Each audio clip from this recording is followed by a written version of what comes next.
નમસ્કાર દર્શક મિત્રો, બ્રેકિંગ ન્યૂઝમાં આપનું હાર્દિક સ્વાગત છે. આપ જોઈ રહ્યા છો ગુજરાત ન્યૂઝ 24. પાટણ તાલુકા પંચાયત ઉપપ્રમુખ અને પ્રમુખે પદભાર સંભાળ્યો. પાટણ તાલુકા પંચાયતમાં સત્તાના સમીકરણોમાં મહત્વપૂર્ણ ફેરફાર જોવા મળ્યા છે.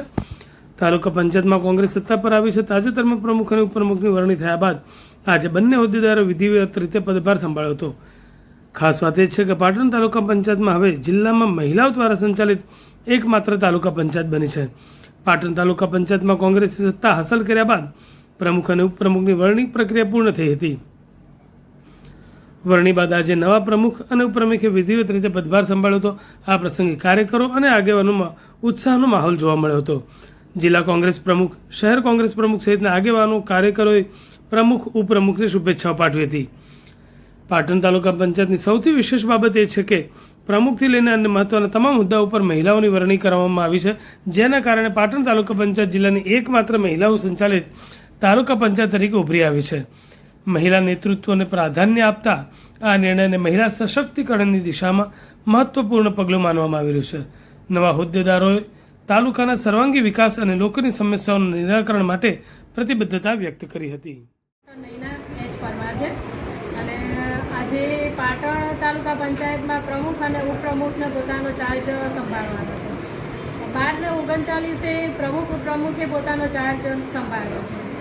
એક ગૌરવની વાત એ છે કે અત્યાર સુધી બધા મહિલા સશક્તિકરણ, મહિલાઓની વાતો કરતા હતા, પણ આજે પાટણ જિલ્લામાં, એમાં પાટણ તાલુકામાં મહિલાઓને પ્રાધાન્ય આપી અને જે મહિલા સશક્તિકરણનું જે સાચું ઉદાહરણ કહેવાય એ આજે પાટણ તાલુકા પંચાયતમાં પૂરું પડ્યું છે. અને અમારા આખા પાટણ જિલ્લામાં 9 તાલુકા પંચાયતો છે. એમાંથી 2 તાલુકા પંચાયત, એક અમારી પાટણ તાલુકા પંચાયત અને બીજું છે સિદ્ધપુર તાલુકા પંચાયત, બંને કોંગ્રેસના ફાળે છે. પાટણ તાલુકા પંચાયત તો પ્રમુખ તો મહિલા છે જ, પણ અમારા જે 5 મહત્વના હોદ્દાઓ કહેવાય એ 5 મહત્વના હોદ્દાઓ પર મહિલાઓને સ્થાન આપવામાં આવ્યું છે. પ્રમુખ તરીકે છે જીનલબેન સોહનભાઈ પટેલ, ઉપપ્રમુખ તરીકે છે મિત્તલબેન અમરતભાઈ દેસાઈ, કારોબારી ચેરમેન છે ઠાકોર સંગીતાબેન રણજીતજી, પક્ષના નેતા તરીકે ચૌધરી ક્રીનાબેન પ્રકાશભાઈ, ને સામાજિક ન્યાય સમિતિના ચેરમેન તરીકે હું પોતે એટલે કે ડૉક્ટર નયનાબેન હેમચંદભાઈ પરમાર. અમે 5 હોદ્દા પર મહત્વનું સ્થાન ધરાવીએ છીએ અને અમે મહિલાઓ બહુ સક્ષમ છીએ. અમે સક્ષમ છીએ એટલે તો અમને મહિલાઓને નેતૃત્વ આપ્યું છે અને અમે કંઈક કરીને બતાવીશું. પાટણ તાલુકા પંચાયતના મારી સાથે જે છે એ ઉપપ્રમુખ જે મિત્તલબેન છે,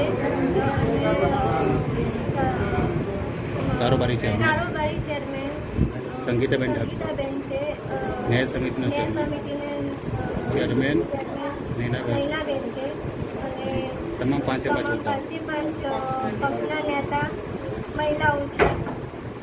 અમે ઘરકામ સાથે અમે તાલુકાનું કામ પણ સંભાળી શકીએ છીએ. જે અધૂરા કામ છે અમે પૂર્ણ